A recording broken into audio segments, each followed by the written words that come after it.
आत्मनिर्भर भारत अभियान के तहत नौसेना में बड़ी तेजी से काम जारी है और उसी आत्मनिर्भरता की ताकत दुश्मन देशों को समय समय पर दिखाई भी गई है। समुद्र पर नियंत्रण और एरिया डोमिनेशन का ट्रेलर चीन और पाकिस्तान को अरब सागर में आए दिन दिखाया जाता है। 5 मार्च को रक्षा मंत्री राजनाथ सिंह को नौसेना के कमांडर कॉन्फ्रेंस के दौरान एक बार फिर भारतीय नौसेना के ट्विन कैरियर बेस्ड ऑपरेशन को दिखाया गया। भारतीय नौसेना के दोनों कैरियर बैटल ग्रुप यानी कि आईएनएस विक्रमादित्य और आईएनएस विक्रांत के साथ तकरीबन 1 दर्जन से ज्यादा जंगी जहाज और सबमरीन के साथ ब्लू वाटर में इन ट्विन कैरियर बेस्ड ऑपरेशन को अंजाम दे रहे थे।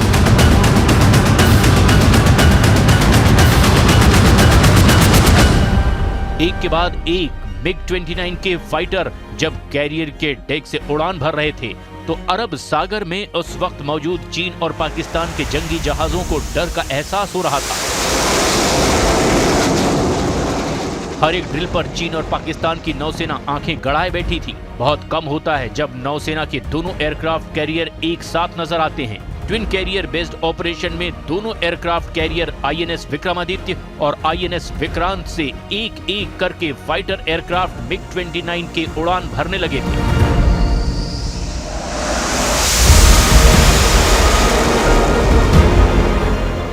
आसमान में अलग अलग तरह के ड्रिल के जरिए पायलट अपनी तैयारियों को धार दे रहे थे। ट्विन कैरियर बेस्ड ऑपरेशन का सबसे बड़ा फायदा ये होता है कि युद्ध की स्थिति में अगर दोनों कैरियर मूव करते हैं तो जरूरत पड़ने पर एक दूसरे से अपने ऑपरेशन को कंडक्ट कर सकते हैं। इससे नौसेना की ऑपरेशन रेंज बढ़ जाती है। सर्विलांस ड्रोन के जरिए इस पूरे अभ्यास को मॉनिटर किया जा रहा था। लक्षद्वीप का मिनिकॉय आइलैंड जो कि 9 डिग्री चैनल के साउथ में है और यहाँ से सबसे ज़्यादा ट्रेड गुजरता है। अगर हम लोग बात करें चाइना की, जो सबसे बड़ा प्रतिद्वंदी है, सबसे बड़ा खतरा है, उसका भी 80% ट्रेड इसी इलाके से गुजरता है। और अगर उस ट्रेड को चोक कर दिया जाए तो चाइना की जो बैकबोन है वो पूरी तरीके से टूट जाएगी। लिहाजा ये जो नेवल बेस है ये अपने आप में ही उस देश को यानी कि चाइना को मैसेज देने के लिए काफ़ी है कि अब हमारे पास एक चोक पॉइंट नहीं है, अब हमारे पास 2 चोक पॉइंट है। और अब तो मलक्का स्ट्रेट तक पहुंचने के लिए भी उसको मशक्क़त करनी पड़ेगी, क्योंकि उससे पहले ही इस इलाके में यानी कि 9 डिग्री चैनल पे ही उसके सारे के सारे ट्रेड को रोका जा सकता है, चोक किया जा सकता है। और ये घुटन ज़रूर चीन महसूस करेगा। चूंकि अभी भारतीय नौसेना के पास डेक बेस्ड फाइटर के नाम पर MiG-29 के ही है, जो कि दोनों एयरक्राफ्ट कैरियर से फिलहाल उड़ान भर रहे हैं, जबकि आईएनएस विक्रांत के लिए नए फाइटर एयरक्राफ्ट लेने की प्रक्रिया लगभग पूरी होने को है। फ्रांस का रफाल मरीन फाइनल किया जा चुका है।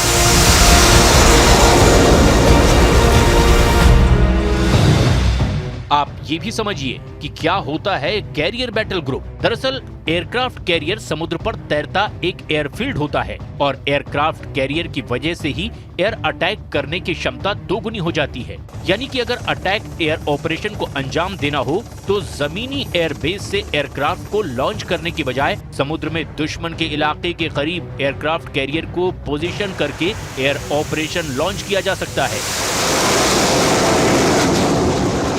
एयरक्राफ्ट कैरियर कभी अकेले मूव नहीं करता। इसके साथ इस कैरियर तक पहुंचने वाले किसी भी खतरे को दूर करने के लिए दर्जनों जंगी जहाज और सबमरीन भी मौजूद रहते हैं। एयरक्राफ्ट कैरियर पर दुश्मन देश की नजर सबसे पहले होती है, क्योंकि अगर इसे निशाना बनाया गया तो नौसेना की कमर टूट जाती है। लिहाजा इसकी सुरक्षा सबसे जरूरी है। अगर हम भारतीय कैरियर बैटल ग्रुप की बात करें तो एक ग्रुप में डिस्ट्रॉयर और फ्रिगेट, सबमरीन और सपोर्ट शिप की संख्या 8 से 12 होती है। हालांकि ऑपरेशन के लिहाज से इनकी संख्या को कम ज्यादा भी किया जा सकता है। इसके अलावा missile boat, corvette, oil tanker ship भी मूव करते हैं। हर जंगी जहाज, फाइटर एयरक्राफ्ट, हेलीकॉप्टर एक दूसरे से कनेक्ट होते हैं और हर तरह के टारगेट या खतरे को एंगेज करते हैं। ये सभी एयरक्राफ्ट कैरियर के 30 से 40 नॉटिकल मील के रेडियस पर अलग अलग तरह की पोजीशन होती है। अगर भारतीय नौसेना के कैरियर बैटल ग्रुप के इफेक्टिव रेंज की बात करें तो शायद 200 से 250 नॉटिकल माइल तक के इलाके में ये बैटल ग्रुप सुरक्षित रखने में सक्षम है। और जंग के दौरान ये और बढ़ जाती है। कैरियर बैटल ग्रुप में anti submarine warfare operation, anti ship operation, air defence, surveillance और सर्च एंड रेस्क्यू ऑपरेशन चलाए जा सकते हैं। भारत के पास फिलहाल 2 एयरक्राफ्ट कैरियर हैं और तीसरे कैरियर को लेकर अभी भी चर्चा जारी है। आत्मनिर्भर भारत के तहत नौसेना ने एक लंबी छलांग लगाई है। चीन नंबर के आधार पर दुनिया की सबसे बड़ी नौसेना है और वो लगातार अपना दायरा भी बढ़ा रहा है। वो दुनिया भर में अपने जंगी जहाजों के साथ फैला हुआ है। एंटी पायरेसी, हाइड्रोग्राफिक रिसर्च और मछली पकड़ने के नाम पर चीन हर जगह एक्टिव है। दूसरे देशों में अपने नौसेना अड्डे भी स्थापित करने में जुटा हुआ है, तो अपने मित्र देशों की नौसेना को डेवलप भी कर रहा है, जिसमें सबसे बड़ा सहयोगी है पाकिस्तान।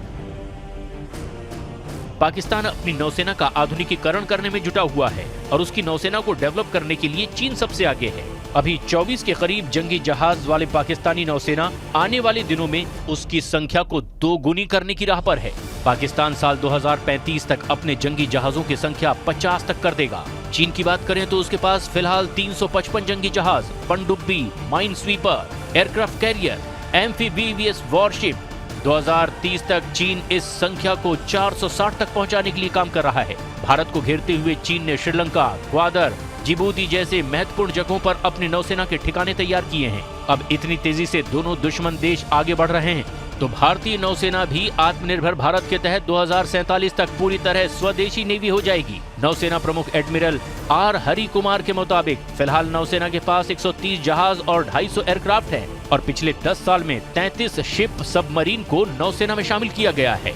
वो सभी देश में बने हुए हैं। 66 जहाजों का निर्माण हो रहा है, जिनमें से 2 रूस में बन रहे हैं। हवाई जहाज भी देश में बनेगा और जब ये सब नौसेना में शामिल हो जाएंगे तो नौसेना के जंगी जहाजों की संख्या 165 से 170 तक हो जाएगी। अगले 10-12 सालों में हमारे देश की समुद्री सीमा की रक्षा के लिए जो भी करना होगा वो कदम उठाए जाएंगे। अगर हम चीन के हिंद महासागर क्षेत्र में मौजूदगी की बात करें तो 3 से 4 चीनी PLA के जंगी जहाज हमेशा यहाँ मौजूद रहते हैं। इसके अलावा कई शिपिंग वेसल और फिशिंग वेसल भी यहाँ मौजूद रहते हैं। भारतीय नौसेना हर मोमेंट पर नजर बनाए हुए है। की जा रही है कि 2047 तक पूरी तरह आत्मनिर्भर हो जाएंगे, शिप्स के नंबर्स बढ़ेंगे। अभी फिलहाल क्या स्टेटस है, क्योंकि एडवर्सरीज के पास तो चाइना जो है वो पूरी तरीके से दुनिया का नंबर 1 हो गया नंबर के हिसाब से और पाकिस्तान को भी सपोर्ट कर रहा है। हम लोग कहाँ स्टैंड कर रहे हैं? तो हमारा देखिए करीब 130 जहाज हैं और कुछ 250 एयरक्राफ्ट भी हैं और हम लोग अभी पिछले 10 साल में करीब 33 शिप्स और सबमरीन्स कमीशन किए हैं। वो सब हमारे देश में ही बना है और आगे जाके फ़िलहाल 66 शिप्स का निर्माण हो रहा है अभी। उसमें से सिर्फ 2 शिप जो है वो रूस में बन रहा है, बाकी सारे देश में ही बन रहा है। और आगे जाके तो एक भी जहाज बाहर नहीं बनेगा, सब देश में बनेगा, हवाई जहाज़ भी देश में बनेगा। तो ये जब इतने शिप्स अभी कमीशन होंगे तो हमारा नेवी का स्ट्रेंथ करीब 165-170 तक हो जाएगा अगले 10 साल में, 10-12 साल में। तो जब हम जहाज़ बनाते हैं या उसका एक कैपेबिलिटी डेवलपमेंट प्लान होता है, फोर्स प्लानिंग और कैपेबिलिटी डेवलपमेंट, तो ये जब हम इसका जो प्लानिंग करते हैं, इसका प्रिपरेशन करते हैं इसके लिए, तो जो हमारा नेशनल इंटरेस्ट जो है मैरीटाइम डोमेन में जहाँ भी हो, उसको प्रोटेक्ट करना है, प्रिजर्व करना है, प्रमोट करना है और परसू करना है। ये 4 चीज़ हमें करना है नौसेना को। तो इसके लिए जो भी एसेट चाहिए, जो भी कैपेबिलिटी चाहिए, वो हम पहले वर्कआउट करते हैं और देखते हैं कि वो एयरक्राफ्ट चाहिए, सबमरीन चाहिए, क्या है। इजराइल हमास की जंग ने बदल दिया है ब्लू वाटर का मिजाज। दरअसल इजराइल और हमास की जंग लगातार जारी है और एक बार फिर से इस जंग में दुनिया के 2 हिस्से बटे दिखाई दे रहे हैं। ऐसा ही रूस यूक्रेन में जारी युद्ध में देखा गया, लेकिन इजराइल हमास की जंग का असर अब दुनिया के समुद्र के जरिए होने वाले व्यापार पर पड़ना शुरू हो गया है। यमन के हूथी विद्रोहियों ने पिछले नवंबर से ही रेड सी में अदन की खाड़ी और मध्य उत्तरी अरब सागर के अंतर्राष्ट्रीय शिपिंग लेन से गुजरने वाले व्यापारिक जहाजों को अब निशाना बनाना भी शुरू किया है।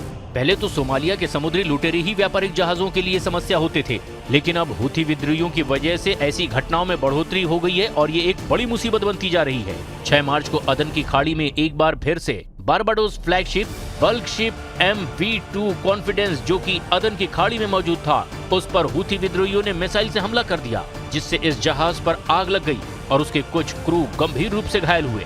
मिशन डेवलपमेंट के तहत अदन की खाड़ी में मौजूद भारतीय नौसेना का जंगी जहाज INS कोलकाता को मदद के लिए भेजा गया। कुल मिलाकर 21 लोगों को सुरक्षित रेस्क्यू कर लिया गया। हाल के दिनों में बड़े समुद्री खतरे को देखते हुए नौसेना ने अपनी तैनाती को और बढ़ाया है। अरेबियन सी में बहुत ज़्यादा टेंशन भी नज़र आ रही है, हालांकि हम लोग तैनात है वहाँ पे पूरी तरीके से।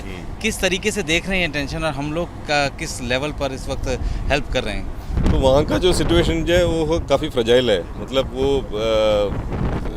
और यहाँ हम जो रेड सी और गल्फ ऑफ एडन का बात करें तो दुनिया के मर्चेंट शिप्स ज़्यादातर वहीं से गुजरते हैं और वहाँ जो एक चुक पॉइंट है बाबल मंडप, तो उसमें उसे होके तो निकलना पड़ता है, वो काफ़ी नैरो है और ये यमन का ये जो हुती रिबल्स हैं वो उसके आसपास से ऑपरेट कर रहे हैं।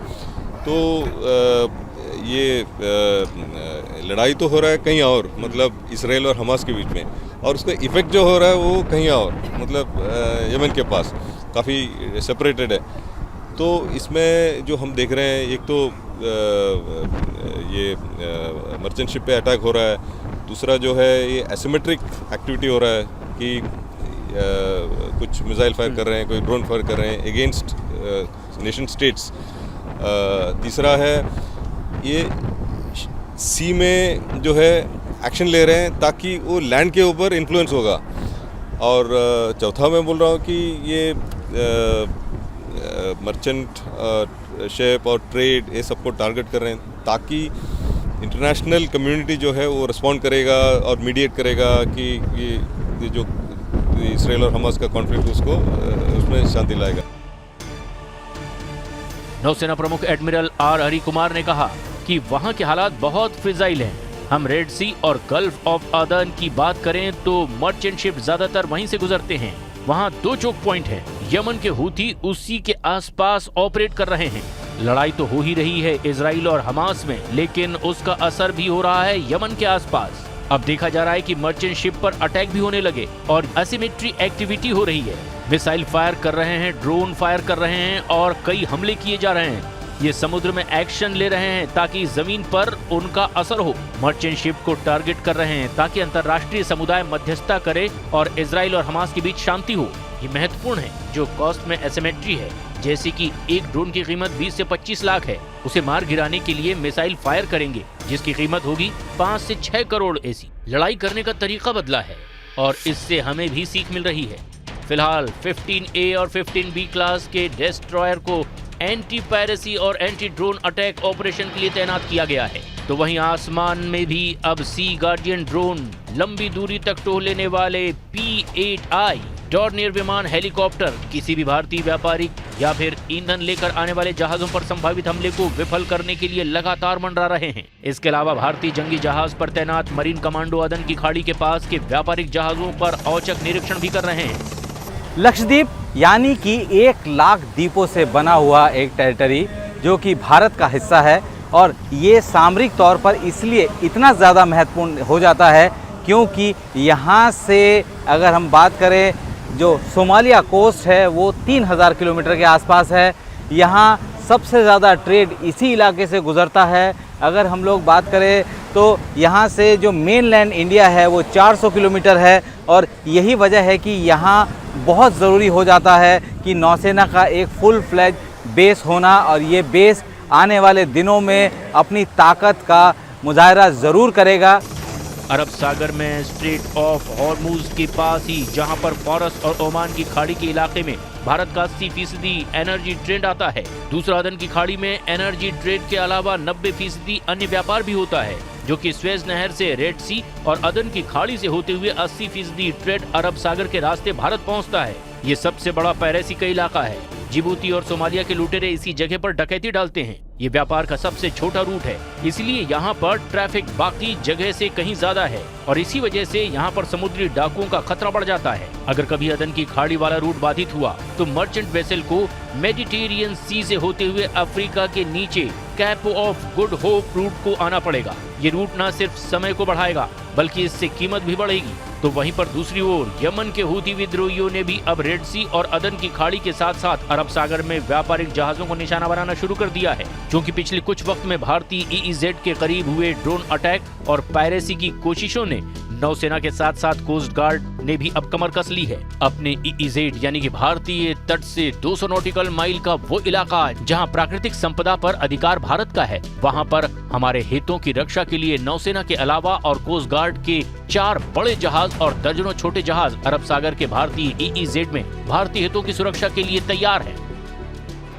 रेड सी पर हूथी विद्रोहियों के कहर के चलते व्यापारिक जहाज अपना रूट बदल रहे हैं। इजराइल और हमास की जंग के बीच दुनिया 2 धड़ों में बढ़ गई है। वेस्टर्न ब्लॉक जिसमें कि अमेरिका, यूरोप जैसे देश इजराइल के साथ खड़े हैं, तो वहीं फिलिस्तीन के साथ रूस सहित ईरान और अरब देश खड़े दिखाई दे रहे हैं। दुनिया का सबसे बड़ा व्यस्त और अंतर्राष्ट्रीय शिपिंग लेन स्वेज नहर और रेड सी में इसका असर भी दिख रहा है। इस इलाके में तैनात अमेरिका के सेंट्रल कमांडो के जंगी जहाज लगातार हूथी विद्रोहियों की तरफ से व्यापारिक जहाजों पर दागे जाने वाले बैलिस्टिक मिसाइल और ड्रोन के हमलों को नाकाम कर रहे हैं। अब अगर हूथी विद्रोहियों के हाथों बैलिस्टिक मिसाइल होने का दावा अमेरिका कर रहा है तो ये साफ कहा जा सकता है कि ईरान का पूरा समर्थन उसे है। और अब जब दुनिया के सबसे व्यस्त रूट में सुरक्षा का खतरा बढ़ गया है तो कई मर्चेंट शिप इस रूट को छोड़कर लंबे route Cape of Good Hope route के सहारा लेने को मजबूर हो गए हैं।